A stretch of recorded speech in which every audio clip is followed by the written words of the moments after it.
भारी लगता है हमार।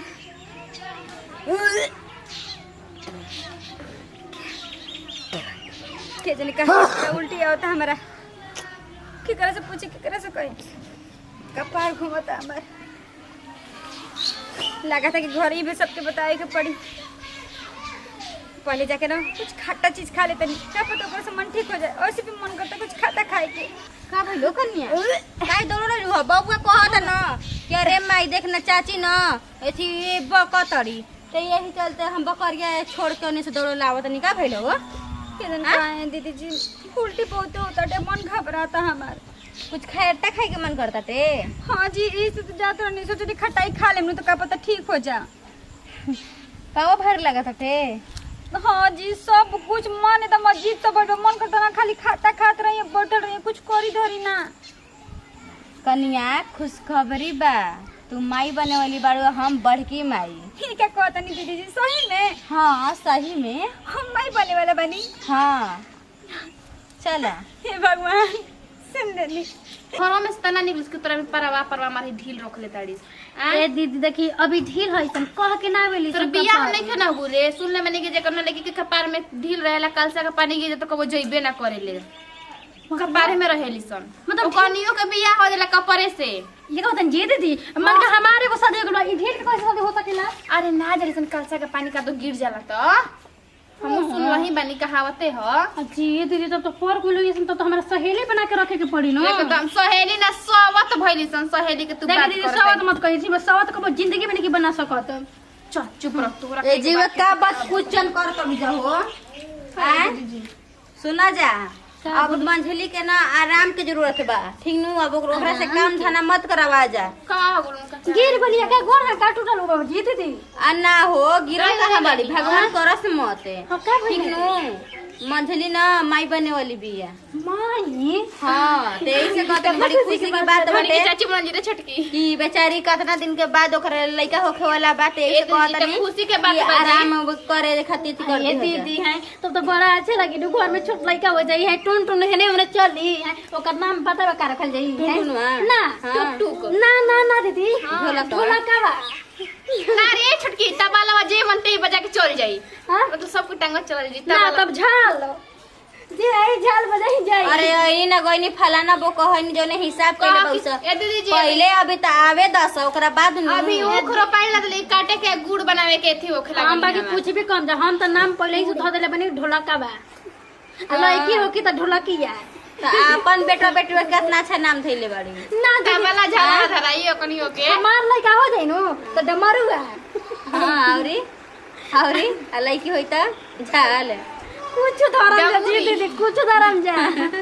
अच्छा ठीक बाटे कनिया हम बकरिया तनी हुला देले बनी ओने खेतवा देने तो जा जा ओकरा से काम धना मत करो जा तहनियो लोग लाग भीड़ के काम धना करवा दी हो जा ठीक बा। ठीक बाटे का ए बर्तन धइल बाटे कला अपा आ कपड़ा बा अरे हमर गोड़ दुखाता न गोड़ दुखाता चले के मन नहीं छोट कर न हई मत रंग तो कर सके भाई कहले ना देख बड़ा आदमी ले काम धंधा ना करा जाला पाप लागल बड़ा आदमी भगवान समान हो तू तो बाक दीदी हमारा भी लइका के बुद्धि बता के बियाह हो गल त कत लइका के बुद्धि में बुझाला ना कुछ हमारा आ रौरा जाई बर्तन धो दे हां चल जाई बर्तन धो दी खदा बाची खदा माने त खाली अन्ना दीदी मन नहीं कर दे कि हम कहत नहीं कि हमर लड़का के बुद्धि बारे समझत नहीं कि बर्तन आ कपड़ा धोई सब रावरे काम बाटे रावरे करे हम ना करम एक बबुए के नाम जरूर हम धरम। कोई देखो ना ई लइका के बुद्धि बियाह क के अगल भी लइके बाड़ी है उनका लइका लिखो तो हम काम धंधा करी बाप रे दीदी जी बहरी है ई घर में करबे ना करी तो हम करम हमरो के पैर दुखाता हमू ना करम खुशी सब के बता हम काम को अपन खुशी दिखाई दे गला। अब बात ना अपना अब बताइए तन जो कहिए ये तो करम डेडे अब बात ना हमसे होई ए छोटकी मोर करे जा ए भले बड़ो जवान छोटकी सुन तनी जो ना अंगना देखा थे भिन भिन भिन भिन लिखा ला तो माछी भिन भिन आते सन वजी गे तरी झाड़ू लगा देना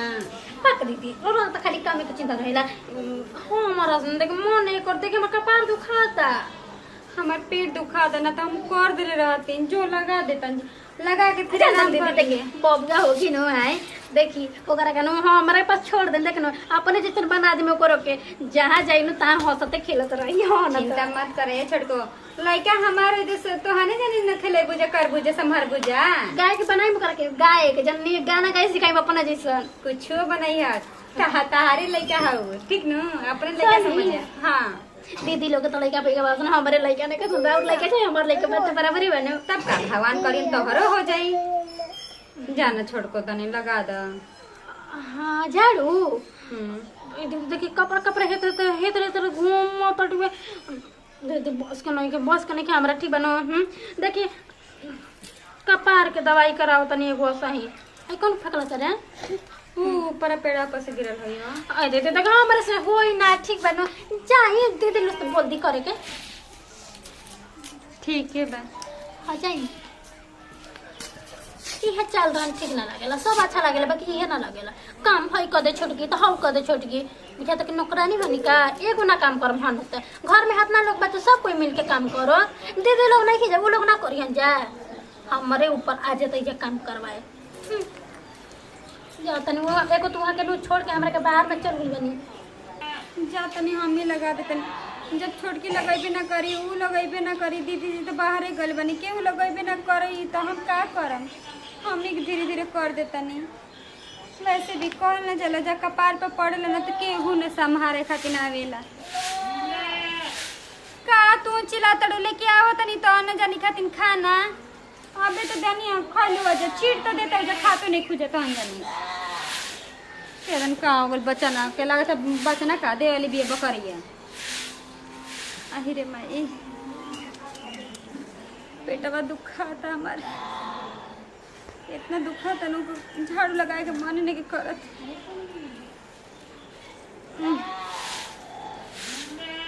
के जन दीदियो जी के कब ले आई के दिन कहाँ चल जाई ना वहाँ के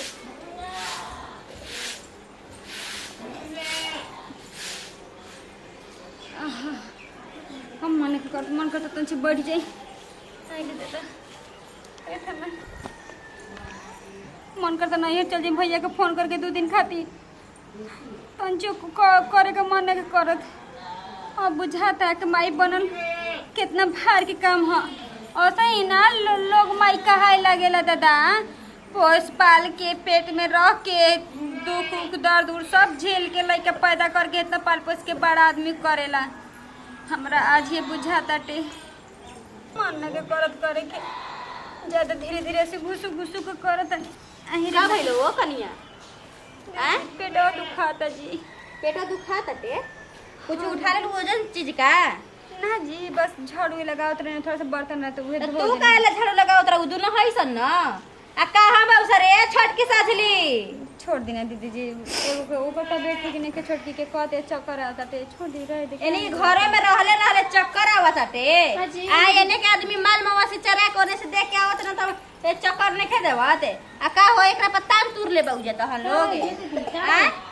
बताओ भाई एकर पेट दुखाए लागल तो का हो कहा ना तो हम लोग बढ़ानिए से बाहर ना सकत रहू सगा नवा दीदी बाहर ना सकत नहीं होगा आ तू ना बाहर सकत रहू दादी अम्मा तू ना बाहर सकत रहू हो दीदी जी काहे मत बोली जब तो हम लोग जान तब जाके ऐसा हालत बाटे तो हम लोग कर नहीं घुस सकते आ एने आगे लगो बाकी गाय हेने भागत भैंस एने भागत ऐसन हमर त अथी माले मवा से एकदम परेशान करके रखले पड़ा सब वो निये से आवत त घर में चिरौड़ी कटवावत ऐसन हमरा से हमर कपार में दुखात रहे है ना तर कपार दुखात टे हां कह ना आ खाना बनला के बाद नहीं के दुखाते आ जब काम अच्छा खा लेते ठीक हो मतलब खाना खा के तार पे कपार दुखाए लगल हो आ जल्दी तोहनी काम करो जा हो तू आराम कर हम आवतरी भैंसिया के बहान के के करे के कहनी हम ये दीदी नाम थती के करे क के बनिया छोटकी ससुरी तू न के हम झाड़ू लगाइन थारे बर्तन ना धोम हम ना धोम बर्तन धो देले बानी झाड़ू लगा दा तब ना बड़ा पसारे के बा तो झाड़ू लगा दम कह देता नहीं उनकर के कपड़ा पसारे के ना कहि करे लागी बर्तन धो दिली बानी बाद में कल जरूरी रहला दिए